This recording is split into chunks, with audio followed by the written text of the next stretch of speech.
Hi, I'm James. And I'm Anthony. And this is Words and Numbers.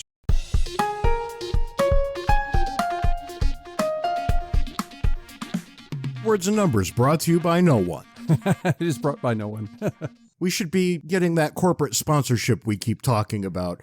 You know, the guitar makers, the cigar makers, the pipe tobacco people. Well, at the moment, it's brought by the good people on Patreon. That is correct. And thank you once again to all of you. But really, I'm looking for Coca-Cola to move in here behind us and give us that push to greatness that we require right now. As I think about that, because I always think about something different when you start talking, as I think about that, what's new and exciting in your world this week, Ant? A couple of weeks ago, we talked about Apple's recent announcement that it was going to start scanning people's iPhones looking for child pornography. That's a pretty crappy business plan they've got there. Yeah, it's certainly well-intentioned, but as we pointed out, fraught with problems beyond the obvious privacy issues, like Apple's search algorithms need to be near perfect to avoid flagging innocent pictures and so unleashing a nightmare on innocent users. The news is it took all of about 2 weeks for Apple to do an about-face. Last week, Apple announced it would pause testing the tool it was to use for spying on people's phones. It's now saying that if, not when, but if it does eventually launch the tool, it will include an opt-in feature. If that's the case, it's kind of pointless, don't you think? What think pedophile so. will say, I know, I will opt into this program that Apple has? Yeah, there's that, but then I'm reminded of all the videos I've run across of stupid criminals. Yeah, I guess that's right. I could imagine it's still going to grab people. My God, this seems so very stupid. Apple's fumble is a beautiful example of consumer regulation. People tend to think of markets as being either regulated or unregulated. In their minds, regulated markets have the guiding hand of government that keeps consumers safe, but unregulated markets are the Wild West where businesses can't wait to pollute, defraud, and kill their customers. The truth is, all markets are regulated. Regardless of whether government is involved, all markets are regulated by consumers. When you choose to purchase a product, you are allowing a business to continue. When you choose not to purchase a product, you are making it harder for the business to continue. And businesses are deathly afraid of consumer regulation, much more so than they are of government regulation. Apple's about-face is one example, but the examples are so numerous we tend not to notice them. For example, PETA has been campaigning to stop Fortnum & Mason, a luxury London department store, from selling foie gras. Celebrities also jumped into the fray, but Fortnum & Mason kept right on selling the fattened goose liver. Until last winter, Fortnum & Mason announced that out of concern for how the geese were treated, they would no longer sell foie gras. There's no doubt that PETA and the celebrities brought the public's attention to this issue. But what matters to a company is what its consumers want. And Fortnum & Mason's consumers had finally said enough. The company's annual sales growth, which had been in the double digits for much of the past decade, slowed to near zero. That's consumer regulation at work. I got nothing good to say about foie gras. I mean, I don't understand why anybody would willingly put that into his mouth and swallow it. I've actually had it. It's quite good. So very disgusting, and you're very disgusting. But examples like this go on and on. Cartier, the diamond people, pledged to stop buying conflict diamonds. SeaWorld, a couple of years ago, announced it would end all orca breeding programs because of customer concerns about orcas being kept in captivity. In the face of the largest ever student boycott, Fruit of the Loom, the underwear people, reopened a Honduran factory it had closed after workers had unionized. I want to take us in a completely different direction, although the consumer is implicated here too. There is a group, maybe even a gaggle, of Democrats in Congress who want to implement a virgin plastics tax. Have you heard of this? No, I don't know what virgin plastics is. Virgin plastics would be plastic of first usage. So It comes out of the factory as a thing, and it was never anything else. You can't say it was recycled. This tax would not apply to recycled things. The virgin plastic tax, why, you ask, I would imagine, to save the oceans. Well, it is okay, but I want to predict right here, right now, that lots of things that people want and that they purchase will become more expensive as a result of this feel-good nonsense. They will. Let me throw out another prediction, and I don't know the numbers on this, but I know that they need to be looked into, and that is it may actually be more costly. That is, it uses more resources to recycle plastic than to produce the virgin plastic. We have this argument here at the house weekly. So what this may end up doing, and I again emphasize may because I haven't looked at the numbers here, but what it may end up doing is exactly what happened with the ethanol thing. The government requires ethanol to be in gasoline. It actually ends up being worse for the environment. Yeah, and I can give you this factoid. 9% of plastic waste is recycled in the United States. Is it? Yeah. You know, it's not a lot, and what that means is that almost all the plastics in our lives are virgin plastics, which means that almost every time we use plastic from here on out, we're going to get taxed, if this, of course, gets rifled through. But, you know, in a Biden White House and a Democratic Congress, I see no way that this doesn't go rifling right through. Well, let me give you a third prediction, and that is, if this does go through and the government does start collecting a bunch of money, it's not going to be used to clean the oceans. It's going to be used for something else. The obvious rejoinder is, well, sure, Ant, but because the plastic is more expensive, fewer people use it, and definitionally, the oceans will be saved. This is just that kind of thing that happens in the background. Nobody ever talks about it. And then they're appalled a year hence when they figure out, oh, good Lord, I pay 20% more on every single thing that involves plastic. Right. And I urge you to walk around your house, your home, your apartment, wherever you live, and take a look at just how many things are made out of plastic. They're all going to be more expensive as soon as this passes. That, of course, brings us to the foolishness of the week. And you might have thought that taxing plastics would be foolish, but we're going to the land of post-COVID employment. There's this new thing. I don't know if you've seen it yet. It's called tattleware. Apparently, when you're working at home, there is this software that your firm can employ that takes a picture of you at your desk at your computer every number of minutes. I have. Yes, I did see that. Look, on the one hand, you and I would probably say it's sensible for an employer to look after the employees and make sure they're actually doing their work. Okay, yeah, I actually agree with that. However, can't you judge that from looking at the output without spying on people at their desks in their homes? And it seems like this is about 8 steps way too far. And thankfully, people are getting tired of it and they're quitting jobs of firms that do this sort of thing, which I guess right now they can do, right? It's really a seller's market for labor. But tattleware, right? And you can just see how this is going to stick around. And it's a strange, strange thing because if the government were doing this, we'd refer to it as Orwellian. And it would be Orwellian. But it's no less Orwellian when a private company does it. You can opt out. Yes, I get it. I also get that a private company can do whatever the hell it wants. But what I'm saying here is that no right-thinking corporation should ever want to do this.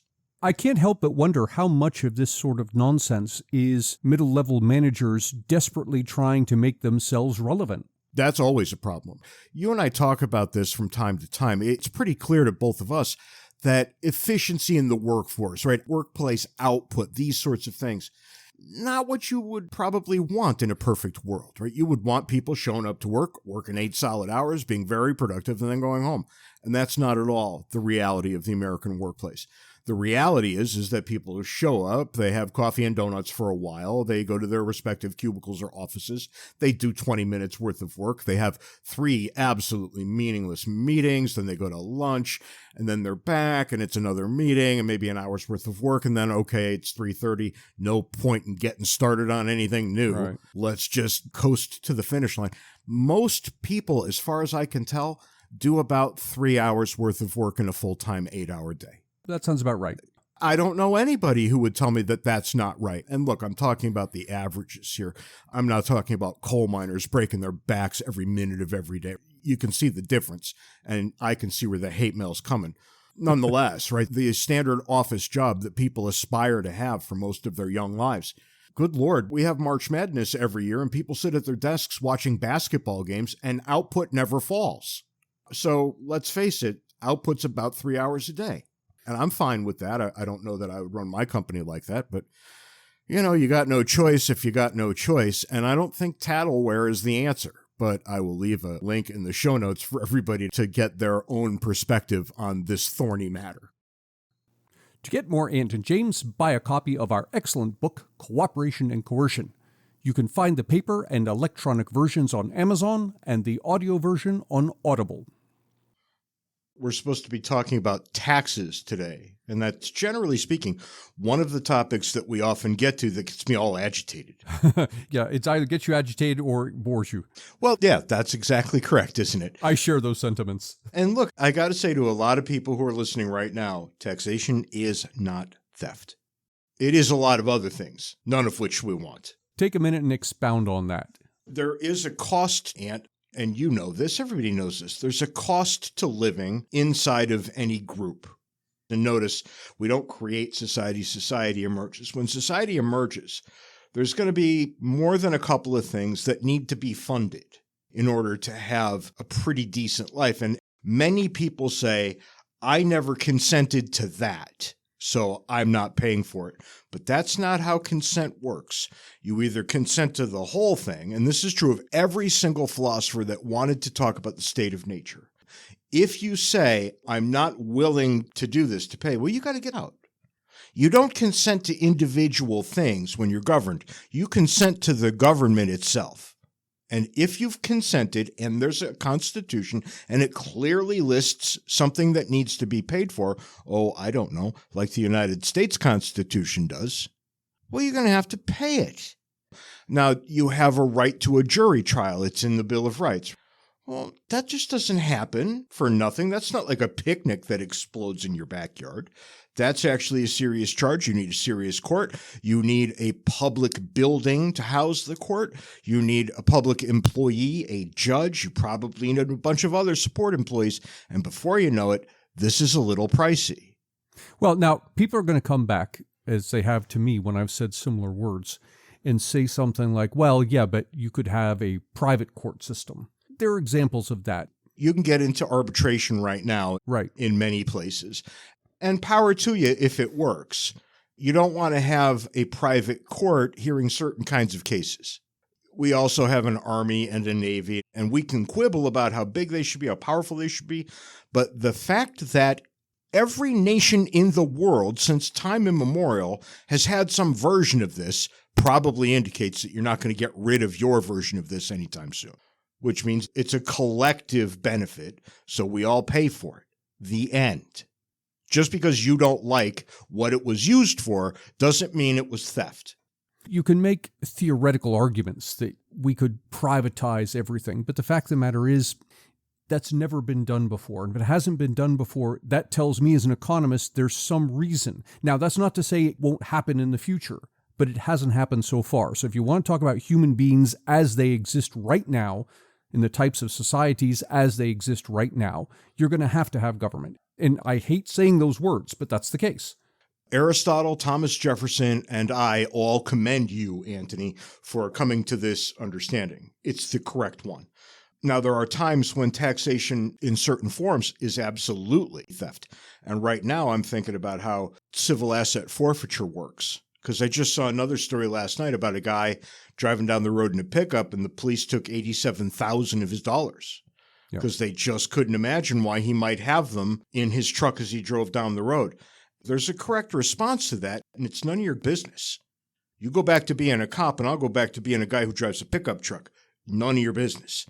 But the police don't take this none of your business attitude all that often. They don't appreciate that. No, they do not. And I guess if I were a police officer, I might not appreciate it either. That's what it takes to get to taxation as theft. I'd go a step further because you said, look, we come together as a society and we have this constitution that we have agreed to. And the fact of the matter is the federal government as it exists today has gone far, far beyond what's allowed in the Constitution. So to that extent, I'd be willing to point to that and say anything the federal government does that goes beyond the limits of the Constitution, the money that it taxes to pay for those things is theft.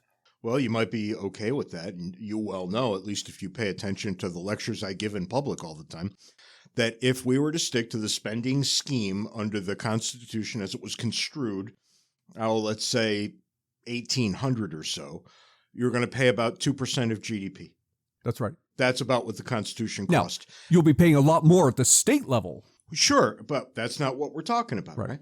And we can go a little further because from 1800 until about 1928, you're still going to be paying that same 2.5%. It's only what happened from 28 forward, think progressives, that saw everything skyrocketing, including your taxes.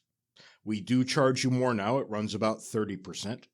The people alive and well at the time of the American founding would have absolutely no way to understand 30% taxation. Oh, yeah. Well, they lost their minds over the whatever fraction of a percent it was, back in the 1700s. It was the Stamp Act, and before that it was the Sugar Act.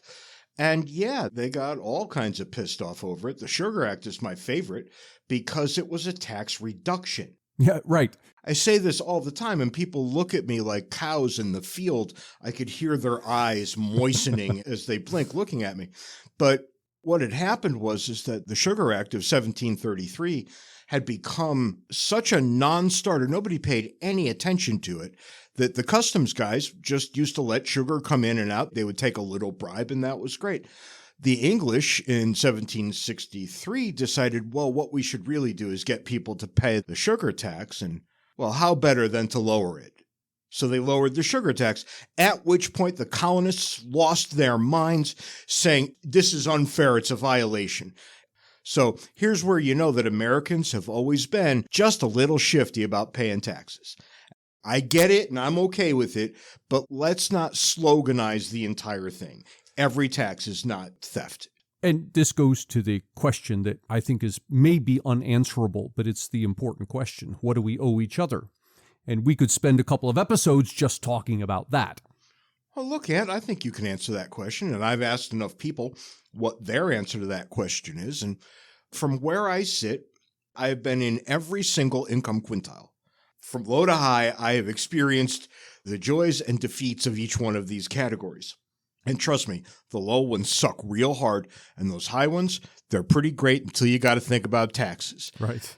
And there it is. So you start asking a basic question. You say, all right, throw away everything you know about federal taxes. I just say, okay, what percentage of what you make do you consider fair? And fair means that other people have a claim on it. Mm-hmm. That's what taxes are. It's your money that's taken away from you to do something for someone else.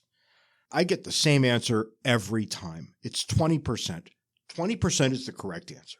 Everybody I talk to is willing to say, take 20% of what I'm making and then just leave me alone.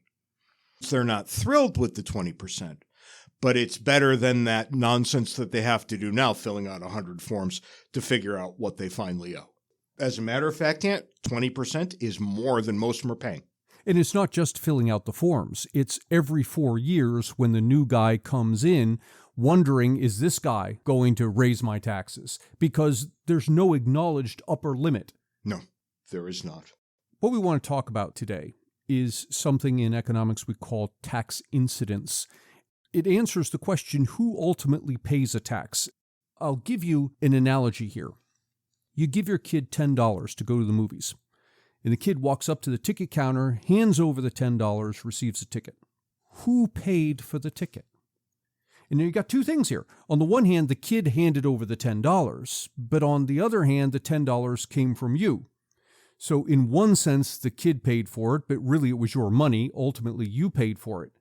That distinction is the difference between the statutory burden of a tax, that is, who actually hands over the dollars, and the economic burden of the tax, who ultimately paid.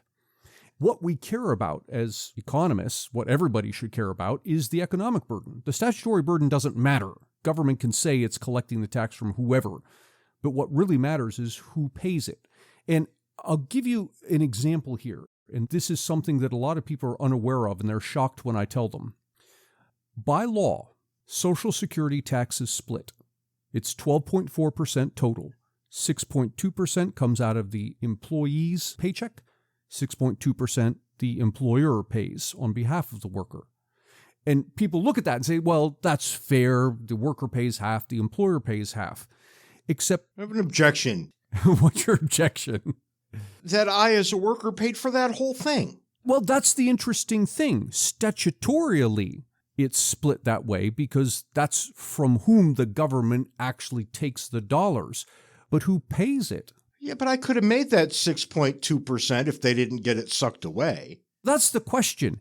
If the employer didn't have to pay that 6.2%, would it have come to me in the form of higher wages? If so, then really the full 12.4% is coming from the worker. This actually becomes a real deal when you're 30 years into your work life and you're looking at 6.2% of your salary not showing up because of your end, and then another 6.2 that you could very easily have negotiated for, right? Because if your employer is paying that, trust me, they were always good with giving you that amount of money. Right. That's how much money they're willing to shell out to have somebody do the job. And when you make a big salary the way you do 30 years into the workforce, 12.4% of that is a lot. Now, as luck would have it, the Congressional Budget Office has produced some research along these lines. And I have to preface this by saying that the Social Security tax has not changed in many years, the tax rate. And because it hasn't changed in many years, there's not much data that we can look at here. But CBO has looked at Social Security tax in the U.S. and also in foreign countries and come to the estimate that the employee pays 62% of the 12.4%. So you got the employer's half, the employee's half. It's not half and half. It's 62% on the backs of the employee. But the employer probably pays much less than whatever that is left over, 38%. Why? Because the employer, he's got to come up with the money somewhere, likely raises prices. So really, when you look at that 12.4% Social Security tax, the bulk of it is being paid by the worker, and then another chunk of it is being paid by the customers that the worker serves. This idea of who actually pays the tax is the topic of tax incidence. And it turns out that tax incidence varies depending on various things that are going on in the market. For example, the more of a necessity the good is, the more that the consumer's got to have this good, the more of the tax gets passed on. Think exactly right now, the remnants of the hurricane in New Orleans. Right. Whatever taxes there are on lumber down there are going fully to the consumer. Now, the government can say it's taxing the business. Nope, the business is passing that right on to the consumer. Why? Because there's a tremendous need for these things. The business can do that. You and I have written about Pennsylvania's gas tax. Pennsylvania has the highest state gas tax in the country. Which makes a lot of sense, Ant, because Pennsylvania has the finest roads in any state of the... Yeah, no, that's right. I can't even finish that lie. It's so ridiculous. They have among the worst roads I've ever seen in my life. And we're at 60 cents a gallon, almost 60 cents a gallon. When the gas tax was raised the last time several years ago, proponents, principally politicians, said, well, don't worry about this tax. It's going to be paid by the oil industry. What the data seem to indicate is about 70% of that tax got passed directly on to consumers in the form of higher prices. So politicians can say all they want about we're taxing the oil companies. They just pass that on in the form of higher prices. Ultimately, it's really the consumer who's paying. The politician gets to hide and claim that he hasn't taxed the consumer. The government made probably, 5-6 times as much profit as the gas company. As the oil company, right, yeah. I mean, so the next time you want to tell me about the evil oil companies, tell me about the evil government agencies that tax you 6 times as much on the same gallon of oil. Is what the oil company's taking in, right. I'll give you another example, and this one is even easier to understand. Think about a grocery store. The grocery store sells food, and this is, again, it's a necessity, something the consumer has to have. But there's an added twist here, which is the profit margins on retail grocers are razor thin, roughly 2% profit margin. Now, suppose the government comes along and imposes a tax on grocery stores. And it does this, it says in the law, the grocery store has to pay this tax. So the politicians can say, no, people, we're not taxing you, we're taxing the grocery stores. Okay. Mississippi, for example, they have a 7% sales tax on food. 7%. If Mississippi's government said, we're going to collect this 7% and we're going to collect it from the grocery store, well, do the math here. If you've got a 2% profit margin, where are you getting the money to pay 7% in sales tax? you'd have to pass on 5% of that 7% sales tax just to have zero profit.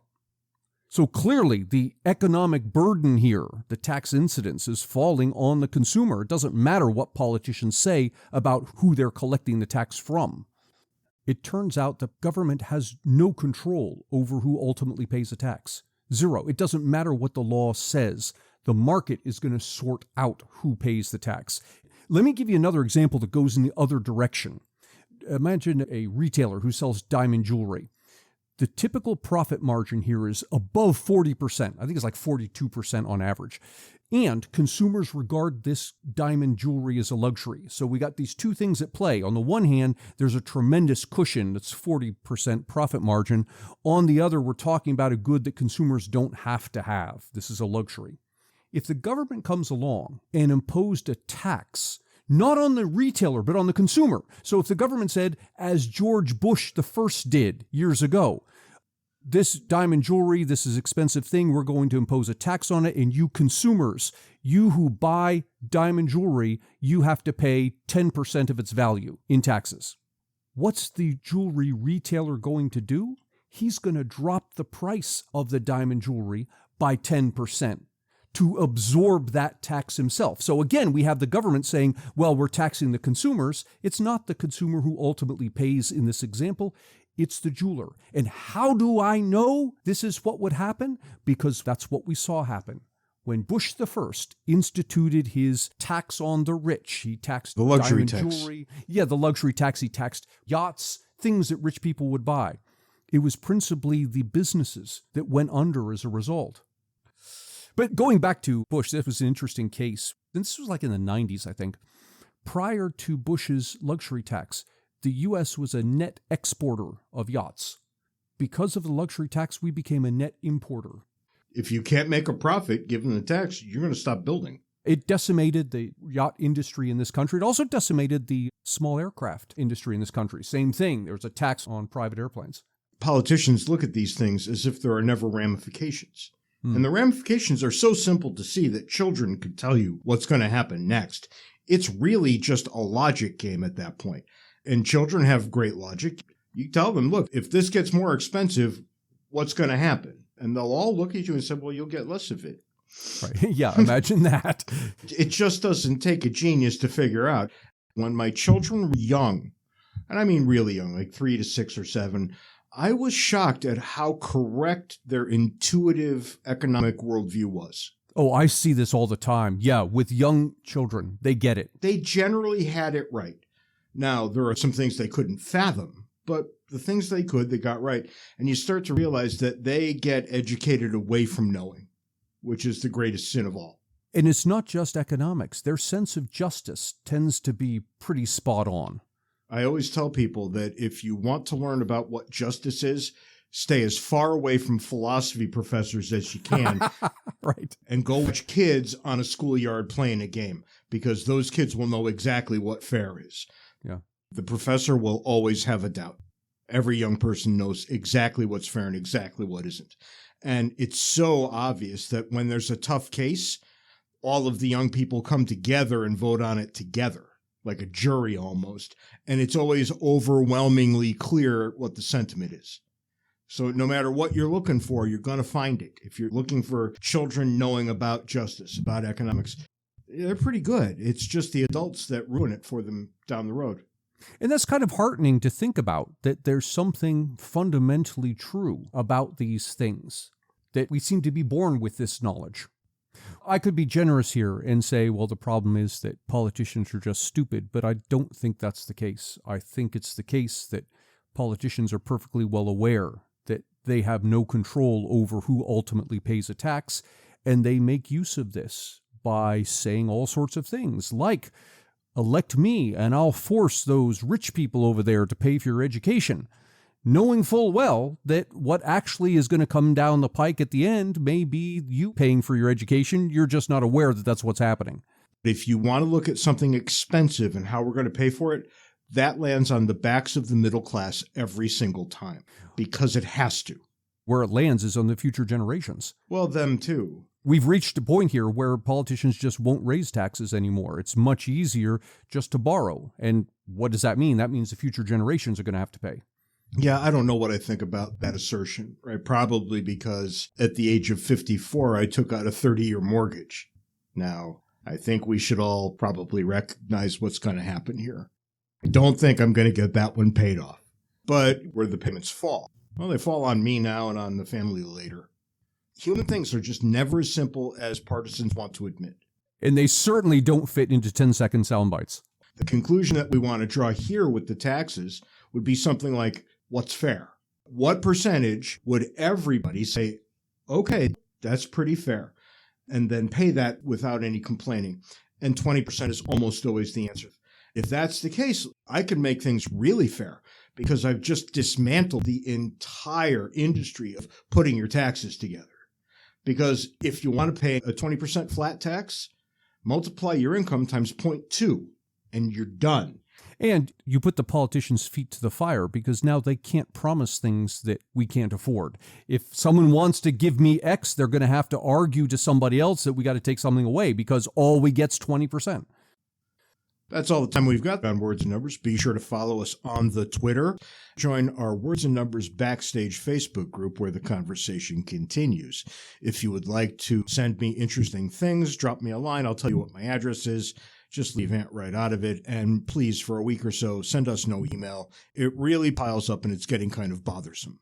Piles up. James gets like one email every 3 days. I'm getting all these emails now that people are saying, where's Words and Numbers? Where is it now that James got this new job? These two things are wholly unrelated.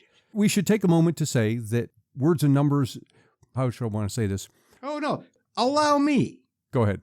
Fee no longer wanted to support Words and Numbers. Fee no longer supports Words and Numbers, so you can find us no longer on Fee's website, but go to wordsandnumbers.org, and you'll see our whole list of episodes, and we're on all the podcast players as usual. And send us email, wordsandnumberspodcast@gmail.com. And whatever contribution you were getting ready to send to Fee, well, just send it to our Patreon. We'd be more than happy to take it. That would be excellent. Patreon.com/wordsandnumbers. Yeah, go over there. That's about all we've got to say this week. And Ant, I'll say it to you as I always do. Just be nice to each other. For God's sake, it makes me so tired to see people yelling at each other all the time. Just make an experiment of it this 1 week. Till next week, be well and good. See you next week, James.